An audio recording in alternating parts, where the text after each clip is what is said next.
Bonjour tout le monde, c'est Jean-Philippe. Aujourd'hui, je vais vous faire une petite comparaison entre le Cookéo 150 recettes qui est ici et le Cookéo basique ici 50 recettes. Pourquoi je vous fais ça? Parce que c'est une question qui est souvent posée. Quelle est la différence entre les deux? Nous allons étudier ça tous ensemble. Alors disons que pour commencer, au niveau design, on a effectivement le même modèle. Ici, effectivement, on a une couleur alu. Ici, on est plutôt sur une couleur blanche. Par contre, la différence, c'est le bouton ici. Voilà, le bouton sur le 57 est rouge et blanc. Et puis, à l'usure, effectivement, il fonctionne un petit peu moins bien. Par contre, ici, vous avez sur le 157 ce bouton là qui a été changé et qui fonctionne très très bien, qui permet, je dirais, une navigation rapide pour les différentes rubriques du Cookéo. Sur l'écran d'accueil ici, que ce soit le 50 recettes ou le 150, on a le même accueil avec la fonction ingrédients, recettes, manuel, favoris et puis les paramètres.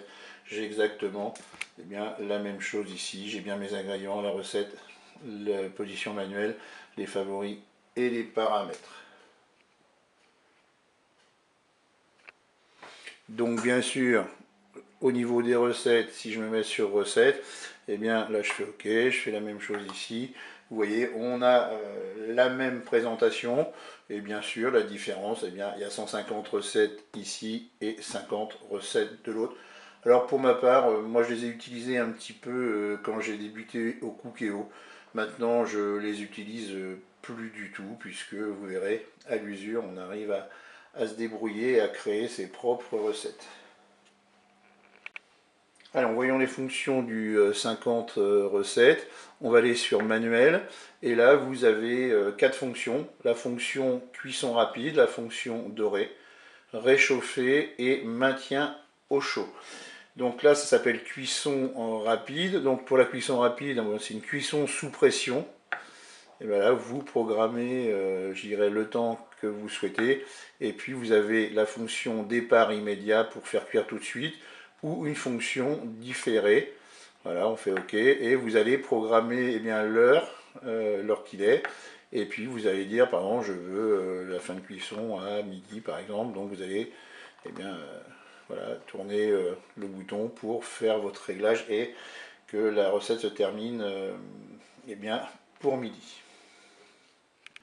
Sur le 150 recettes, on a la même chose, on se met en mode manuel.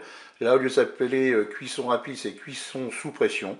Et on retrouve donc la programmation du temps, et puis un départ immédiat et un départ différé.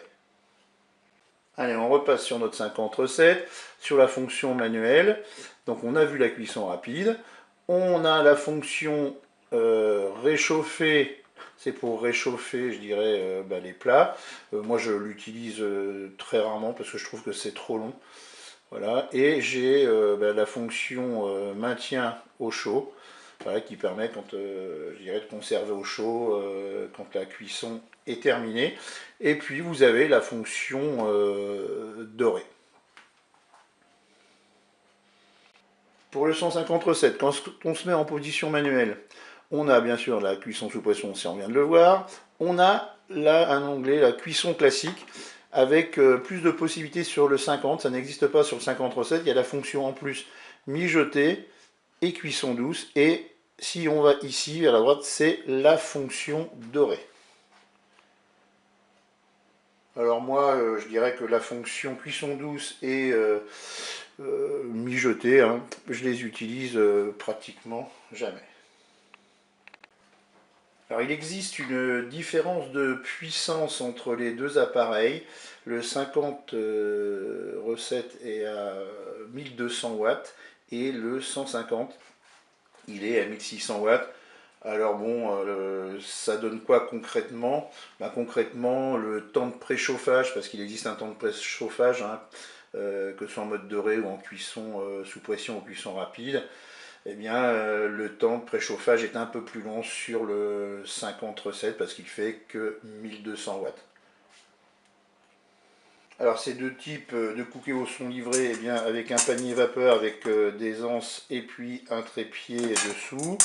Vous avez un petit récupérateur d'eau qui se place derrière le Cookéo et bien sûr vous avez un câble d'alimentation qui est fourni. Il existe bien sûr d'autres modèles de Cookéo. Vous avez le Cookéo avec clé USB, vous avez le Cookéo rouge, et puis bah, là on a des versions aussi plus modernes. Vous avez le Cookéo Connect et Gourmet, ainsi que le Cookéo Touch. Donc bah, ces trois Cookéo là, ces derniers, c'est les petits derniers je dirais, eh bien ils permettent de se connecter avec l'application Cookéo de Moulinex et de récupérer les recettes. Pour le touch, eh bien, c'est le dernier cri. Il permet, il a un écran tactile tout simplement et on n'utilise pas le bouton de commande. Donc voilà. Eh bien pour ma part, si je devais conseiller quelqu'un sur l'achat d'un Cookéo, alors bien sûr si vous aimez la modernité, écoutez, prenez plutôt les options connectées ou touch. Moi j'ai le Cookéo, c'est celui-ci, hein, c'est celui qui a à gauche, c'est celui qui me sert, dont je me sers le plus souvent tous les jours. Je trouve que c'est un bon compromis au niveau prix, rapport qualité-prix. Par contre, le 50 est très bien également. Donc moi, voilà, je vous conseillerais plutôt le 150 parce qu'effectivement, il y a des fonctions qui n'existent pas sur le 50. Hein, la fonction notamment cuisson douce et mijotée, même si on ne s'en sert pas forcément. Et puis c'est surtout, moi j'aime bien la puissance parce que c'est plus rapide en préchauffage. Eh bien écoutez, j'espère que ce tuto sur les Cookéo va vous servir à faire votre choix. En tout cas, c'est un super appareil. Je vous dis au revoir et à bientôt.